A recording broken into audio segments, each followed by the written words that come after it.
जय श्री राम जी का आशीर्वाद हम सब पर बना रहे। आज हम श्री रामचरितमानस में 21वें मास पारायण का भाग 14वां पढ़ेंगे। पढ़ने से पहले अपने गुरुदेव के चरणों में नमन करते हैं। भगवान शिव, माता पार्वती, श्री राम जी और सीता माता के चरणों में नमन करते हैं और हनुमान जी से प्रार्थना करते हैं कि वो पढ़ने में हमें शक्ति प्रदान करे और पढ़ने में कोई गलती हो तो हमें क्षमा करे। ओम श्री गणेशाय नमः। भरत जी कहीं स्नान करते हैं, कहीं प्रणाम करते हैं, कहीं मनोहर स्थानों के दर्शन करते हैं और कहीं मुनि अत्रि जी की आज्ञा पाकर बैठकर सीता जी सहित श्री राम लक्ष्मण दोनों भाइयों का स्मरण करते हैं। भरत जी के स्वभाव, प्रेम और सुंदर सेवा भाव को देखकर वन देवता आनंदित होकर आशीर्वाद देते हैं। यूं घूम फिर कर 2.5 पहर दिन बीतने पर लौट पड़ते हैं और आकर प्रभु श्री रघुनाथ जी के चरण कमलों का दर्शन करते हैं। भरत जी ने 5 दिनों में सब तीर्थों के दर्शन कर लिए। भगवान विष्णु और महादेव जी का सुंदर यश कहते सुनते वह दिन भी बीत गया। संध्या हो गई। अगले 6ठे दिन सवेर स्नान करके भरत जी, ब्राह्मण, राजा जनक और सारा समाज आ जुटा। आज सबको विदा करने के लिए अच्छा दिन है, यह मन में जानकर भी कृपालु श्री राम जी कहने में सकुचा रहे हैं। श्री रामचंद्र जी ने गुरु वशिष्ठ जी, राजा जनक जी, भरत जी और सारी सभा की ओर देखा, किंतु फिर सकुचा कर दृष्टि फेर कर वे पृथ्वी की ओर ताकने लगे। सभा उनके शील की सराहना करके सोचती है कि श्री रामचंद्र जी के समान संकोची स्वामी कहीं नहीं है। सुजान भरत जी श्री रामचंद्र जी का रुख देखकर प्रेम पूर्वक उठकर विशेष रूप से धीरज धारण कर दंडवत करके हाथ जोड़कर कहने लगे, हे नाथ, आपने मेरी सभी रुचियां रखी हैं। मेरे लिए सब लोगों ने संताप सहा और आपने भी बहुत प्रकार से दुख पाया। अब स्वामी मुझे आज्ञा दे, मैं जाकर अवधि भर अर्थात 14 वर्ष अवध का सेवन करूं। हे दीन दयालु, जिस उपाय से यह दास फिर चरणों का दर्शन करे, हे कौशलाधीश, हे कृपालु, अवधि भर के लिए मुझे वही शिक्षा दीजिए। हे गोसाई, आपके प्रेम और संबंध से अवधपुरवासी, कुटुंबी और प्रजा सभी पवित्र और रस से युक्त हैं। आपके लिए भव दुख अर्थात जन्म मरण के दुख की ज्वाला में जलना भी अच्छा है और आपके बिना मोक्ष का लाभ भी व्यर्थ है। हे स्वामी, आप सुजान हैं सभी के हृदय की और मुझ सेवक के मन की रुचि, लालसा और रहनी जानकर हे प्रणतपाल, आप सब किसी का पालन करेंगे और हे देव, दोनों तरफ को और अंत तक निभाएंगे। मुझे सब प्रकार से ऐसा बहुत बड़ा भरोसा है, विचार करने पर तिनके के बराबर भी सोच नहीं रह जाता। मेरी दीनता और स्वामी का स्नेह दोनों ने मिलकर मुझे जबरदस्ती ढीठ बना दिया है।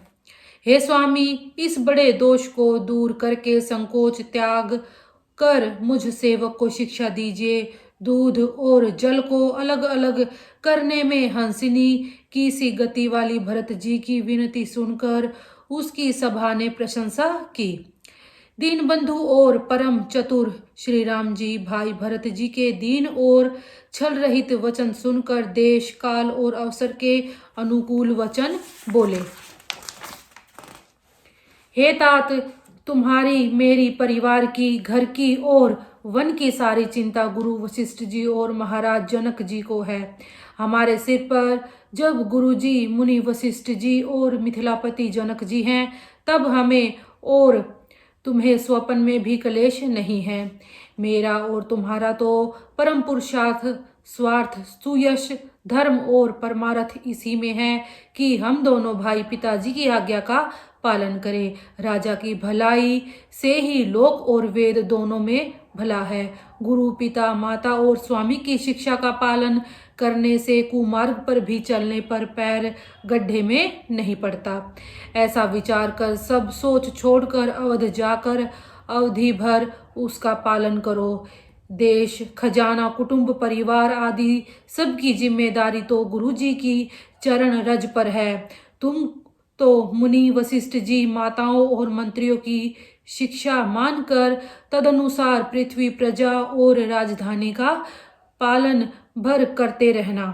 तुलसीदास जी कहते हैं, श्री राम जी ने कहा, मुखिया मुख के समान होना चाहिए, जो खाने पीने को एक है परंतु विवेक पूर्वक सब अंगों का पालन पोषण करता है। राजधर्म का सार भी इतना ही है जैसे मन के भीतर मनोरथ छिपा रहता है। श्री रघुनाथ जी ने भाई भरत को बहुत प्रकार से समझाया परंतु कोई अवलंबन पाए बिना उनके मन में न संतोष हुआ न शांति। इधर तो भरत जी का प्रेम और उधर गुरुजनों, मंत्रियों तथा समाज की उपस्थिति यह देखकर श्री रघुनाथ जी संकोच तथा स्नेह के विशेष वशीभूत हो गए। आखिर भरत जी के प्रेमवश प्रभु श्री रामचंद्र जी ने कृपा कर खड़ाऊं दे दी और भरत जी ने उन्हें आदरपूर्वक सिर पर धारण कर लिया। करुणा निधान श्री रामचंद्र जी के दोनों खड़ाऊं प्रजा के प्राणों की रक्षा के लिए मानो दो पहरेदार हैं। भरत जी ने प्रेम रूपी रतन के लिए मानो डिब्बा है और जीव के साधन के लिए मानो राम नाम के दो अक्षर हैं। रघुकुल की रक्षा के लिए दो किवाड़ हैं, श्रेष्ठ कर्म करने के लिए दो हाथी की भांति सहायक हैं और सेवा रूपी श्रेष्ठ धर्म के सुझाने के लिए निर्मल नेत्र है। भरत जी इस अवलंबन के मिल जाने से परम आनंदित हैं। उन्हें ऐसा ही सुख हुआ जैसा श्री सीता राम जी के रहने से होता है। भरत जी ने प्रणाम करके विदा मांगी, तब श्री रामचंद्र जी ने उन्हें हृदय से लगा लिया। इधर कुटिल इंद्र ने बुरा मौका पाकर लोगों का उच्चाटन कर दिया। वह कुचाल भी सबके लिए हितकर हो गई।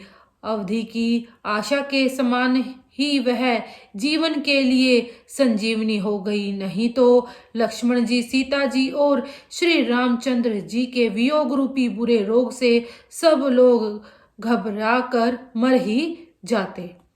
श्री रामचंद्र जी की कृपा ने सारी उलझन सुधार दी। देवताओं की सेना जो लूटने आई थी वही हितकारी और रक्षक बन गई। श्री राम जी भुजाओं में भरकर भाई भरत से मिल रहे हैं।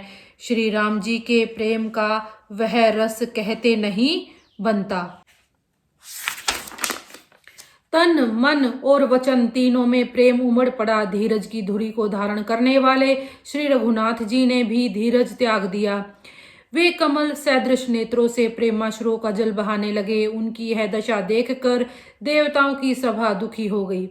मुनिगण, गुरु वशिष्ठ जी और जनक जी सरीखे धीर धुरंधर, जो अपने मनों को ज्ञान रूपी अग्नि में सोने के समान कस चुके थे, जिनको ब्रह्मा जी ने निर्लेप ही रचा और जो जगत रूपी जल में कमल के पत्ते की तरह ही पैदा हुए, वे भी श्री राम जी और भरत जी के उपमा रहित अपार प्रेम को देखकर वैराग्य और विवेक सहित तन मन वचन से उस प्रेम में मग्न हो गए।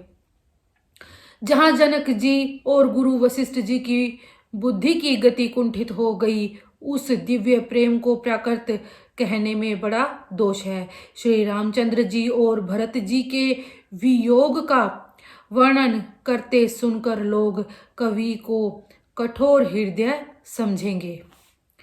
वह संकोच रस अकथनीय है। अतएव कवि की सुंदर वाणी उस समय उसके प्रेम को स्मरण करके सकुचा गई। भरत जी को भेंटकर श्री रघुनाथ जी ने उनको समझाया, फिर हर्षित होकर शत्रुघ्न जी को हृदय से लगा लिया। सेवक और मंत्री भरत जी का रुख पाकर सब अपने अपने काम में जा लगे। यह सुनकर दोनों समाजों में दारुण दुख छा गया। वे चलने की तैयारी करने लगे। 21वां मास पारायण आज हम यहीं तक पढ़ेंगे। तो इसी के साथ बोलते रहिए जय श्री राम।